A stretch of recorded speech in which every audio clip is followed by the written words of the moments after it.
Hello and welcome to Yoga with Lin and Leo. We're on day 2 of 19 days of yoga. Lin in the white top is doing the classic versions of the poses suitable for more experienced students. Leo in the coloured top is doing modified versions of the poses suitable for the less experienced student. You can see that Lin has a yoga brick. That's the only support she'll be using in this sequence. Leo has a yoga brick, a blanket, a bolster and 4 foam pads. Start out for Adho Mukha Svanasana, dog head down, either on your hands and knees or lying prone as Lin is doing in the white. Tuck your toes under and lift up into dog pose. You can see that Lin is looking forwards to move the dorsal spine in. Leo will look forwards in a moment and start to move a little in the shoulder and dorsal spine region to get a little more movement in that area. Have the feet hip width apart, the hands shoulder width apart, the fingers spread well. Take the weight back by pushing back at the root of the thighs. Now look forwards and either step or jump forwards into your Uttanasana. If, like Leo, you're doing a modified version of this pose, then you will take 2 wooden bricks, 2 cork bricks, or maybe even 2 foam pads or a chair underneath your hands. Take the feet wide at this stage, so the outer edges of the feet line up with the outer edges of the mat. Lift through the kneecaps and the thighs. We're going to come back again into dog pose, Adho Mukha Svanasana. Step or jump the feet back for dog head down. Once again, just get a little bit of mobility in that upper back, if that's a little stiff for you at this stage, by swinging forwards and back in the action. Push back with the root of your thighs. Look at your kneecaps. Now look forwards again and step or jump forwards into Uttanasana. Again, in the modified action, Leo is taking the feet wide. Lin now has brought her feet to hip width apart. More experienced students who are able to do a good forward bending action can take the hands either side of the feet and let the head and body release down the fronts of the thighs. Otherwise, keep the action that you see Leo in the coloured top doing. Slowly coming up and stand in Tadasana, mountain pose. Inner edges of the feet together. Lift up through the front of the pelvis. Take the weight back into the heel rims and extend through the spine. Coming to the centre of your mat. Stand in Tadasana. Lift through the chest. Bring the hands to the centre and step or jump the feet wide. Have the toes pointing forwards at this stage, the arms extending strongly out. Now turn the back foot in, that's your left foot in slightly, the whole of the right leg and foot out completely. And we're going to bend that right leg into a square. Stretch into your fingertips and look along the ring finger of your right hand. Keep the lift out of the pelvis, the back leg strong and straight, both arms in line with your shoulders. Come up, turn the feet to face forwards, and we're going to go to the other side. So turn the right foot in slightly, turn the whole of the left leg and foot out completely, and bend that left leg to an angle. Keep your spine vertical. Don't allow your spine to travel with you, so don't lean to your left. Extend back strongly into your back arm. Stretch into the fingertips of the left hand. Come up, turn the feet to face forwards, and step or jump the feet back into the centre. Stand in Tadasana, mountain pose. Re-establish, taking the weight back into your heels. Lift the kneecaps and the frontal thighs. Keep the breath fine and even through the nasal passages.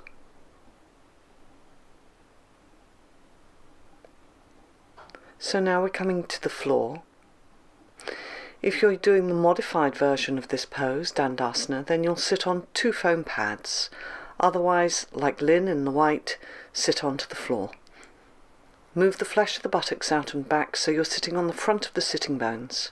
You can see that Leo here has got 2 bricks for the hands so that she can get the lift through the chest. Keep the legs strong and straight, inner edges of the feet together, extending into the inner heels. We're coming into a Bharavajasana twist, so swing the legs to the left. If you're sitting on a height, place a brick behind you.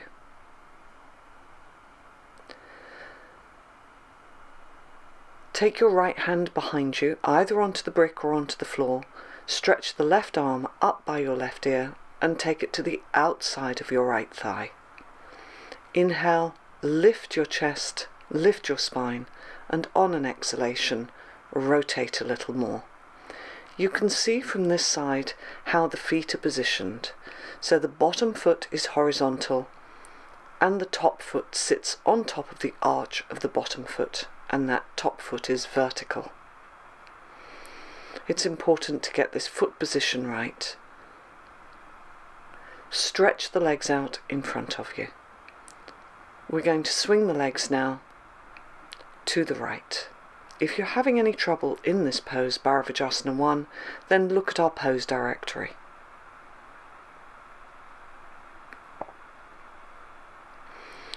So again, take the left hand this time, behind you, either onto the brick or onto the floor. Stretch the right arm up and grab hold of your left thigh. So you're using those 2 points of contact with the hand to lift and extend and rotate your spine. Keep anchoring down with your right groin as you turn to your left. So you're turning away from your feet in this twist.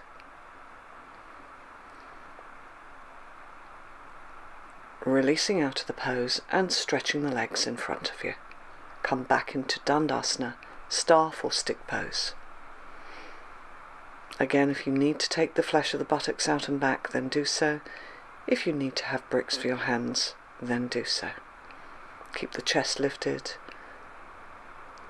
the shoulders rolling back and down. The very top of the thighs rolls in. So we're coming now for Setu Bandha bridge pose.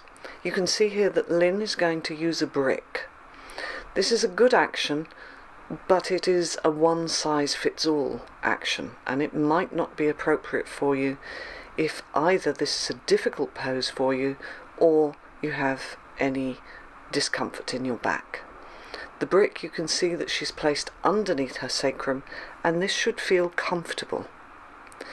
For Leo, she is placing the foam pads one at a time horizontally underneath the pelvis. So this is the heaviest part of your back body, and the breadth and openness of the horizontal actions in the foam pads will help to spread the weight a little with this action. It's not imperative that you come up onto 4 foam pads. If it's difficult for you in this pose, you can use 2 or 3. You can see that both Lin and Leo have held the outer edges of the mat so that they can roll the shoulders under and come more onto the top of the shoulders to get the opening in the chest. Press down with your feet and roll your thighs inwards. Keep the back of the neck long. Keep the gaze of the eyes into the chest. Regulate your breath, keep it fine, steady and even through the nostrils.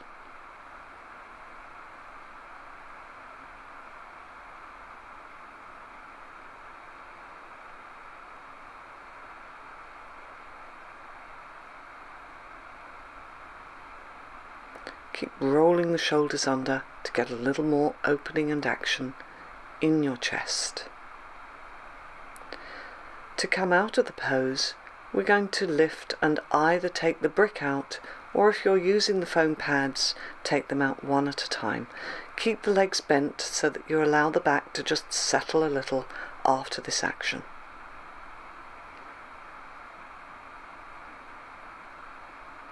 Keep the breath fine and even. Allow the lower back, the sacral region, to spread and open onto your mat.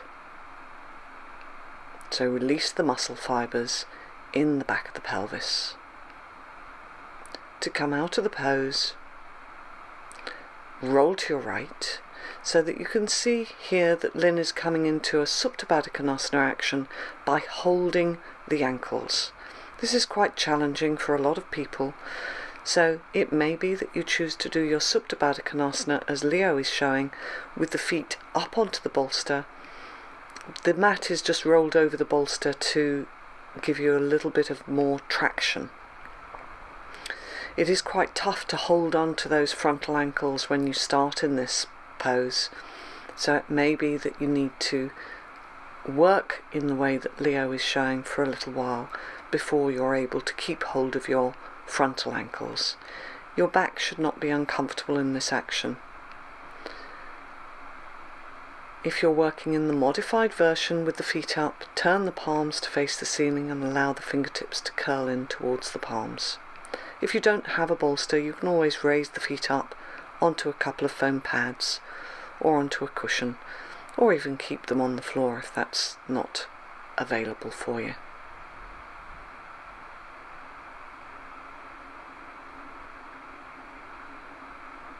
You can allow the eyes to close, the body to rest. If there's any discomfort in the groins, you can bring the knees together.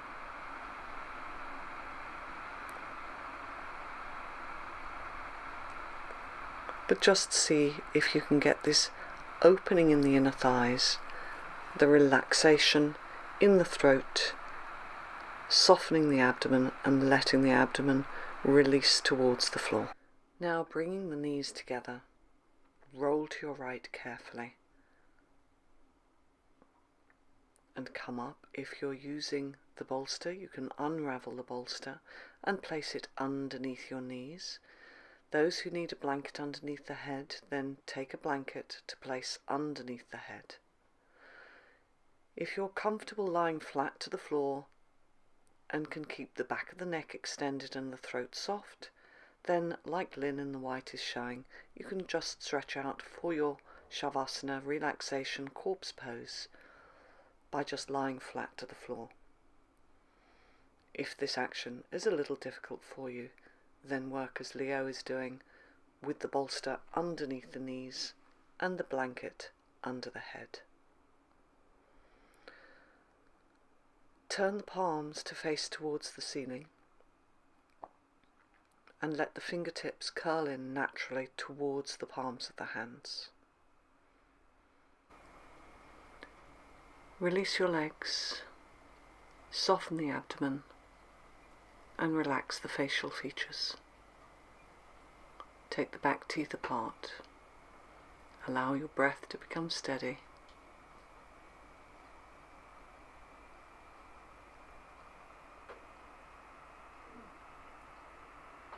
Alright, we're going to come out of the poses now, so place the fingertips lightly onto your ribs.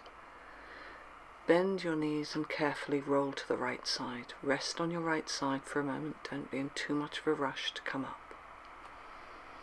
And now come into a seated position, come into Sukhasana, simple cross legs. Thank you for joining us for 19 days of yoga. We look forward to seeing you tomorrow. Namaste.